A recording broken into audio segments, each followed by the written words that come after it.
Meine Eltern hatten viel Stress miteinander. So viel, dass sie sich beide manchmal gewünscht haben, nicht mehr zu leben. Wir waren 4 Kinder und ich die Älteste. Meine Eltern hatten eine schwierige Ehe. Vor einem halben Jahr haben sie sich scheiden. Das Krasse ist, dass mir erst seit kurzem bewusst ist, wie schwierig die Ehe wirklich war. Der ständige Zoff, richtig gehend Krieg war das. Ich habe mir gedacht, jede Familie hat Probleme, dass der Zustand bei uns normal ist. Aber es war nicht normal. Ich bin in die Rolle hineingerutscht, dass immer ich geschlichtet habe. Ich habe zu meinen Geschwistern geschaut, meine Mama unterstützt. Ich habe alles in der Welt die Familie zusammen haben. Das hat mich selber total fertig gemacht. Meine Mama hat meinen Papa mehrere Mal rausgestellt. Aber er hat natürlich immer gewusst, dass ich ihn sofort wieder zurückholen und dass die Mama nachgibt. In solchen Situationen hat er mich richtig manipuliert. Das habe ich dann noch nicht begriffen. Einmal, wo meine Mama meinen Papa wieder rausgestellt hat er mir ein Video geschickt per WhatsApp.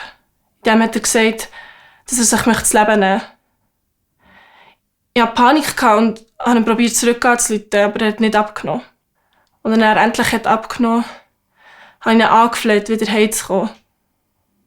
Er hat sich entschuldigt und ist dann auch wieder zurückgekommen, aber es ist nicht wirklich besser geworden. Meine Mama hat das Ganze extrem belastet.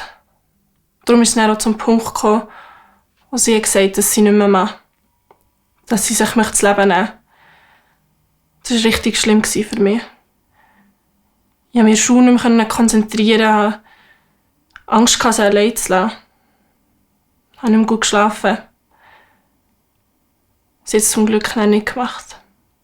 Irgendwann habe ich meiner Hausärztin davon erzählt, wie mich die Situation daheim belastet. Sie hat gesagt, ich könne mich bei der Beratungsstelle melden.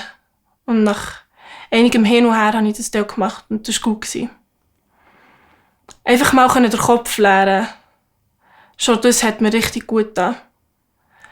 Es hat in mir aufgeräumt und mir wieder Platz gegeben, um frei denken und fühlen. Die Beratung hat mir klar gemacht, dass man sich nicht schämen muss, wenn es Probleme gibt in der Familie. Dass man darüber reden darf, dass man Fragen stellen darf und das auch außerhalb der Familie. Ich habe verstanden, dass nicht ich verantwortlich bin für den Zustand meiner Eltern, dass ich ihre Stimmung nicht beeinflussen kann. Und ich habe in der Beratung erfahren, dass es recht häufig ist, dass Menschen sich überlegen, dass sie nicht mehr leben wollen. Fast jeder Zweite hat mal so Gedanken. Meistens verschwinden die dann wieder, ohne dass es zu einem Versuch kommt, sich das Leben zu nehmen. Aber so Gedanken sind schon ein Zeichen, dass es jemandem vielleicht nicht gut geht. Wie schlimm es bei meinem Papa oder meiner Mama war, mit dem nicht mehr leben, weiss ich nicht. Aber was ich weiss, ist, wie fest Angst mir die Aussagen gemacht haben. Mit meinem heutigen Wissen würde ich mir in dieser Situation Hilfe und Rat holen. Bei einer Jugendberatung oder jemand Erwachsenem.